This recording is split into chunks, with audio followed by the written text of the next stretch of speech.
तो UP triple S C junior assistant 5512 की DV finally start हो चुकी है और मेरा मानना है आप लोगों ने अपनी परफॉर्मेंस, अपनी प्रेफरेंस जो है डीवी की वो बना ली होगी। ऑल्दो मैं कल एक हमारे एक साथी हैं, उन्होंने मुझे कोई एक पीडीएफ सेंड की थी, जिन्होंने एक ग्रीन कलर की पीडीएफ है, तो पता नहीं किसी चैनल से वो आई है और उन्होंने मुझसे पूछा कि भैया ये क्या इस तरह से जो उन्होंने दिखाई है, क्या इस तरह से हम अपनी पोस्ट प्रेफरेंस को भर दें तो क्या वो ठीक रहेगा। तो जब मैंने उस पीडीएफ को देखा तो काफ़ी मैं शॉक रह गया और मुझे लगता है कि उन्होंने जिस किसी साथी ने ये जो सर्कुलेट की है पीडीएफ प्रेफरेंस वाली, उन्होंने उसको इस तरह से डिज़ाइन किया है कि मुझे लगता है कि जो उनके या उनके साथी या जो उनके सर्किल में जितने भी लोग जान पहचान के हैं, उनको ही एक अच्छा बेटर अपॉर्चुनिटी मिल जाए, बेटर डिपार्टमेंट मिल जाए और बाकी जो बेचारे जिनको जानकारी विभागों के बारे में नहीं है तो उनको उल्टे सीधे विभाग मिल जाए। इस तरह से उन्होंने डिपार्टमेंट को सेग्रीगेट किया है, इस तरह से उन्होंने बताया है। तो मैं आप सभी साथियों से रिक्वेस्ट करूंगा कि उस वाली पीडीएफ को बिल्कुल भी भरोसा ना करिए, क्योंकि अब आप सोचिए खुद ही कि उन्होंने टॉप 5 में निर्वाचन को भर दिया है, टॉप 5 में निर्वाचन को ले गए और मुझे लगता है कि जितने 49 डिपार्टमेंट हैं उसमें सबसे ज़्यादा हैवी जो वर्क है वो निर्वाचन इलेक्शन ऑफिस में ही है।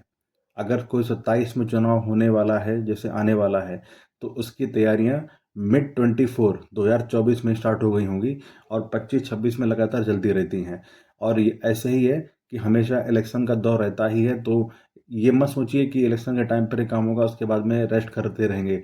कभी सेंट्रल का इलेक्शन होता है, कभी स्टेट का इलेक्शन होता है, कभी पंचायत का इलेक्शन होते हैं, कभी बीडीसी वाले पता नहीं वगैरह वगैरह बहुत सारे इलेक्शन होते रहते हैं। और जब भी इलेक्शन कोई भी आए उससे लगभग आपको 1 से 1.5 साल 2 साल पहले तैयारी करना स्टार्ट कर देते हैं।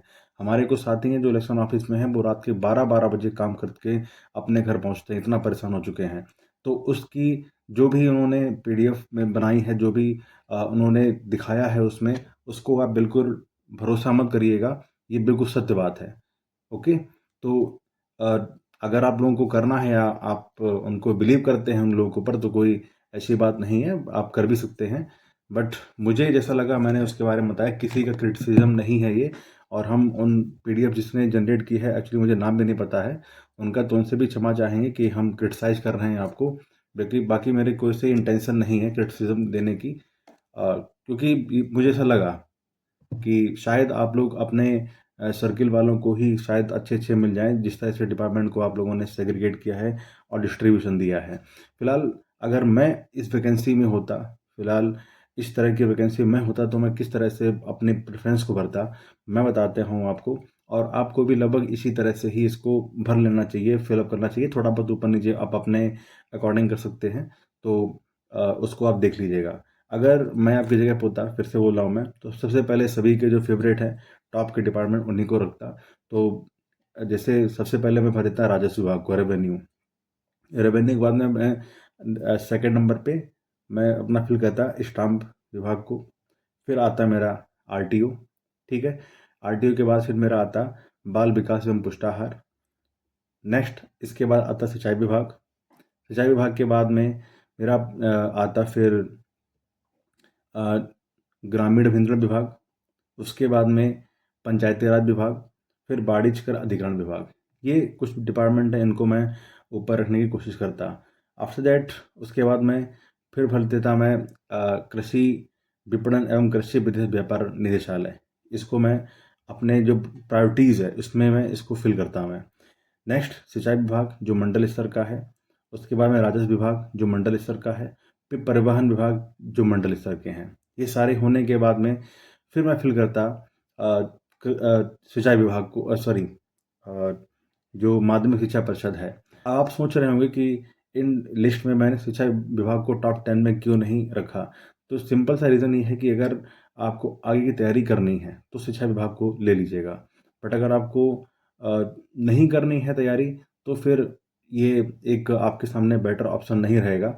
अब बहुत सारे साथी सोच रहे होंगे, खासतौर से लड़कियां सोच रही होंगी कि, या जो साथी हमारे हैं वो सोच रहे होंगे इसमें कि अगर हम शिक्षा विभाग लेते हैं तो हमको डीओस मिल सकता है, बीएसए मिल सकता है, या डाइट मिल सकता है।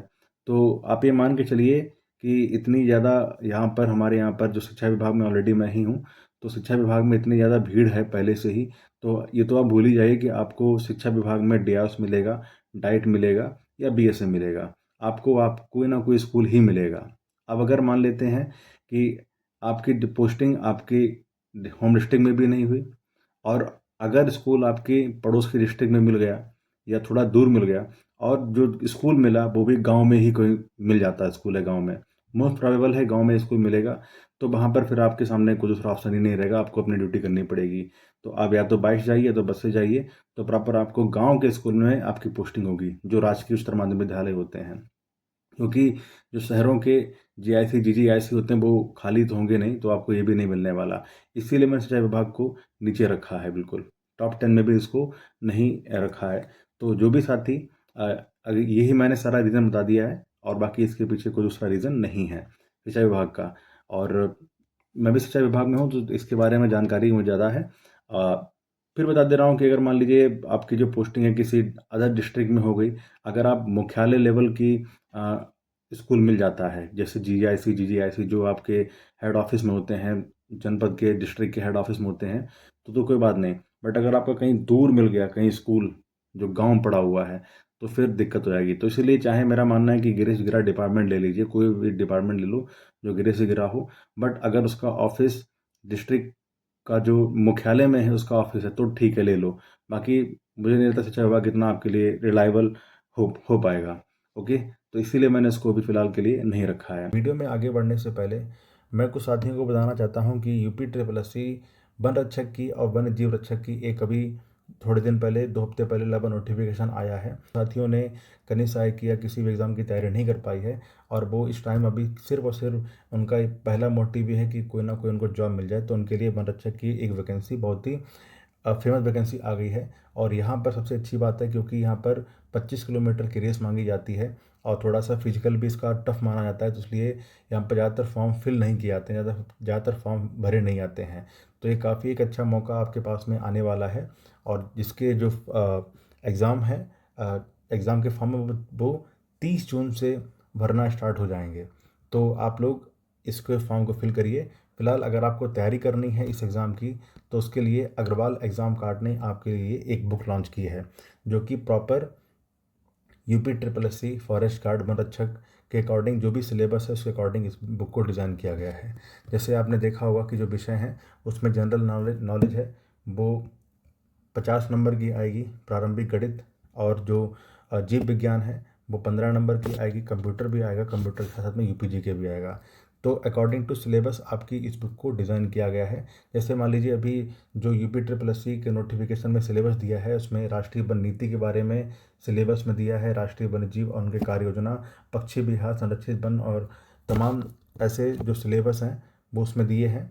और इतने कम शॉर्ट टाइम में मुझे नहीं लगता कि आप लोग सारे के सारा सिलेबस कवर कर पाएंगे, तो इसीलिए आपको सिर्फ उतना ही पढ़ना है जो एग्ज़ाम्स रिलायबल हो और जल्दी से आप उसका रिवीजन कर सकें। तो इस बुक को उसी के अकॉर्डिंग डिज़ाइन किया गया है। आप चाहते हैं तो इस बुक को ऑनलाइन परचेज कर सकते हैं, अग्रवाल एग्ज़ाम कार्ड की साइट पर जाकर इस बुक को ले सकते हैं।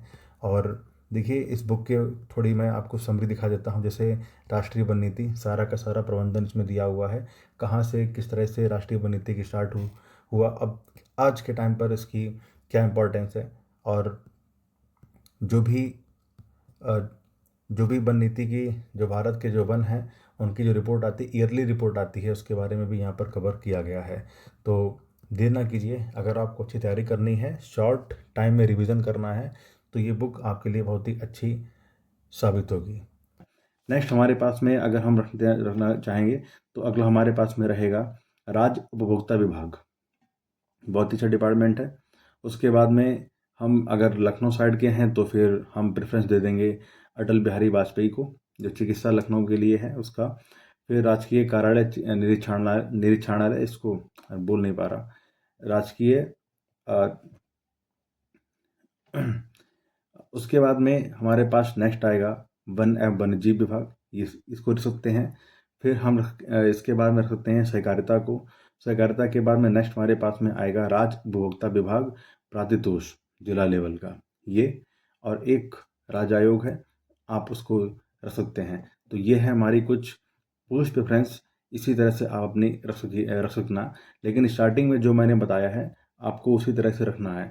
फिलहाल अगर कुछ साथी बोलेंगे भैया प्रेफरेंस में ऊपर नीचे क्या रखें क्या ना रखें जिससे सही अच्छा डिपार्टमेंट मिल जाए, तो देखो सिंपल सी बात है, चाहे आपके नंबर कितने भी हों, जो मैंने सीरीज बताई है इसी को रखिएगा, बाकी थोड़ा बहुत ऊपर नीचे आपका चल ही जाएगा।